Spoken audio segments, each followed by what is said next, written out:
الله الرحمن الرحيم. أيها الحفل الكريم، أيها المتابعين الأعزاء، نحييكم من هنا من أرضية ميدان سيح الرنث بولاية جعلان بن أبو علي بسلطنة عمان الحبيبة. أيضا نلتقي مع التحديات ضمن مهرجان ودعم شركة داحس العالمية التي قدمت جوائز ثمينة في صباح غدا. وفي هذه اللحظة نلتقي مع أحد الملاك والمضمرين محمد بن راشد الغيلاني. حياك الله أبو راشد. أهلا ومرحبا بالشاوي الحال. أبو راشد، نعيش أجواء مهرجان شارة مميزة ودعم لا محدود من الشركات، شو ترى في هذا الدعم؟ والله وشابه والشكر لشركة داحس للإنشاء والتعمير، شركة داحس العالمية، ونشكرهم على هذا الدعم بلا محدود على هذا المهرجان الطيب اللي منظمينه، وكل الشكر لهم والشكر للمدير العام التنفيذي للشركة وللطاقم. أشكرك محمد. شو رغم أنك أنت مالك هجن، شو استعدادك غدا بالمشاركة؟ والله وشابه الاستعداد طيب واحنا مجهزين الحلال ومشاركين إن شاء الله، ومشاركين إخواننا في أشواط معينة فيها اسم مذكور إن شاء الله مرشح غدا؟ والله وشابه أنا عندي قعدان، عندي غيث وعندي غيان. حافظ هذا الاسامي كبيره ابو راشد. والله بقدم ان شاء الله في الشوط الحلاليات قعدان.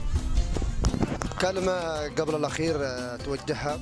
والله الشكر للطاقم التصوير، والشكر موصول لشركه داحس العالميه للانشاءات والتعمير، والشكر لك ابو الشهاب على هذا. شكرا محمد، واشكرك على هذا المجال، واشكرك على وقتك الذي خذينا معك، ونشكر ايضا الجروب الذي متواصل بالاعلام. شكرا لكم. بسم الله الرحمن الرحيم. نعود مشاهدينا الكرام، متابعينا الاعزاء، المتابعين لهذا الطاقم الاعلامي. في هذه اللحظه نلتقي باحد المضمرين واحد ملاك الهجن، راشد بن حمد البطيني. مساك الله بالخير. مساك الله بالنور يا ابو سالم، يا مرحبا. ابو حمد، انت من الرجال الذين لهم مشاركات خليجيه. اليوم نعيش اجواء مهرجان ضمن شركه داحس العالميه. شو نظرتك لهذه الشركه ودعمها؟ والله اشكر شركه داحس على هذا الدعم اللامحدود، ونتمنى من جميع الشركات المحليه دعم ملاك الهجن، وجميع ملاك الهجن على استعداد تام وطلب المشاركه ان شاء الله. شو استعدادك غدا ان شاء الله؟ والله عندي استعداد مشاركه بعد الحلال، وان شاء الله نثبت وجودنا. لا راشد، مشاركاتك الخليجيه في هذا العام رغم احد المتابعين معاهم نظره ومعاهم خطره، بس في احد يسمعوا براشد بن حمد، شو مشاركاتك في هذا العام والعام؟ والله مشاركات طيبه. هذا العزبه عزبه اخوي وانا معاه خميس بن حمد البطيني. والله مشاركات شارك في الميادين الخليجيه، مشارك العام مع بدوله قطر على الرمز، وانتزع المركز الثاني، وانتقلت ملكيته لها هجن الشحانيه اللي ما سمعت عنها. في اسم معين غدا بشاركنا ان شاء الله في الاشواط الرئيسيه؟ المزنه ان شاء الله في الشوط الصعوب، الشوط الاول اول مشاركه، وقعود رعود باذن الله، وبكره الديبه الشوط المفتوح ان شاء الله. نتمنى لك التوفيق وكلمه شكر قبل الختام. الله يوفق جميع المشاركين، ومشكور يا ابو سالم تشرفونا بهذا العزبه، ويا مرحبا. اشكرك واشكر طاقم الاعلام. ايها الحفل الكريم، لازلنا متواصلين نتجول في هذه المنطقه، منطقه الاصاله، منطقه التراث بولايه جعلان بن ابو علي، بميدان سيح الرنث الذي لقب برمز الميادين.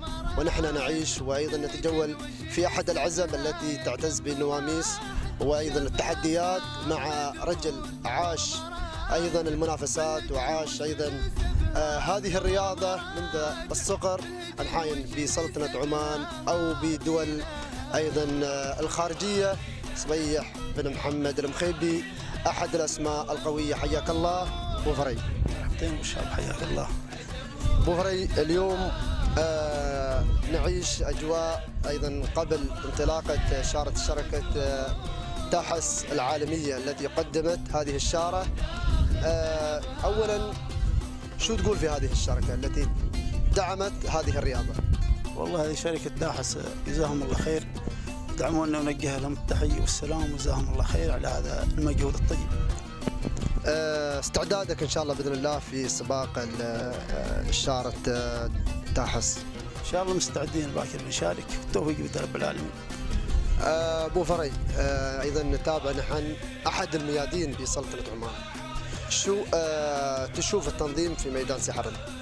تنظيم مركز سي حرم لا يعلى عليه، نشكر الوالي، نشكر اللجنة المنظمة، غير نطالب طال عمرك بعد في المزيد الافضل على الافضل.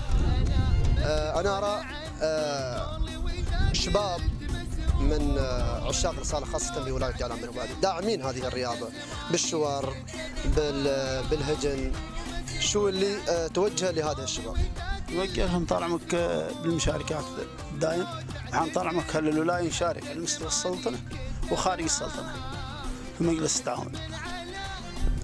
ابو فريد، غدا اشواط رئيسية وانت من الاسماء المرشحة، في اسم معين غدا ان شاء الله؟ والله من اليوم بدينا نبيح الاسرار، في اخذنا عزب وبدت تظهر لها اسماء، ولكن ابو فري ما نعرف كيف السر. طال عمرهم متحفظين عليهم باكر، والباكر ان شاء الله بتبين في اشواط معينه مذكوره ان شاء الله ابو فري نشاهد فيها؟ ان شاء الله مشاركين، ان شاء الله عندنا افكار قوى ومشاركين ان شاء الله. الاشواط وعود يوي والتوفيق بيد الله. شاكرين لك هذا اللقاء، والشكر موصول للكادر الاعلامي الذي ناقل معنا، وايضا بدوري اشكر اللجنه المنظمه المهتمه في هذا الميدان الذي نراه بصوره متجدده، من ايضا انا من تطور الى تطور، ونتمنى المزيد باذن الله تعالى. والشكر للطاقم الاعلامي والشكر لك ابو فريج على هذا اللقاء، شكرا لك. متواصلين متابعينا الاعزاء، نتجول في انحاء عزب ميدان سي حرمت، ونلتقي برجل الذي جمع الكلمتين معلقا وشاعر بنفس الوقت، راشد بن علي الزرعي. حياك الله ابو علي. مرحبا اخوي حمد، وارحب بجميع المشاهدين اللي يشاهدوني عبر الشاشات في هذه اللحظات، واشكركم على هذه التغطيه الاعلاميه.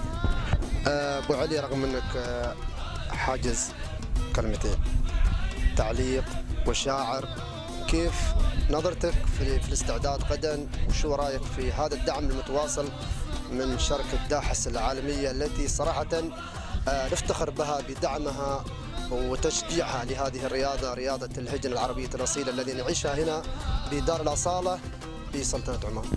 اولا اخوي حمد، اشكر شركه داحس على هذا الدعم المتواصل لهذا الموروث الشعبي الاصيل اللي يحث عليه اولا صاحب الجلاله السلطان قابوس بن سعيد المعظم حفظه الله ورعاه، الداعم الاول لهذا الموروث الشعبي الاصيل. وكذلك نشكر اللجنه القائمه على هذا المهرجان الذين يبذلون جهود جباره دون كلل او ملل في سبيل اظهار واشهار هذا الموروث الشعبي وتخليد الاجيال القادمه. اشكرك ابو علي. جديدك في هذا المهرجان او ارتجال، مطلوب الجماهير تطالب المتابعين بعد نحن. والله جديد ما شيء جديد طال عمرك، الا فاجأتوني بالسؤال، لكن في ابيات يقول البارحه سجيت من البال سجه، والفكر مدري ايش فيها اليوم ضايق، ويلا ترزقني من الحين حقه اللي بهاش الكاس الحقائق. امين ان شاء الله ويرزقها كل المتابعين. اشكر راشد بن علي الزرعي المعلق والشاعر على هذه الكلمه، والشكر لكم متابعينا. نلتقي ان شاء الله مع لقاء اخر، نستودعكم الله.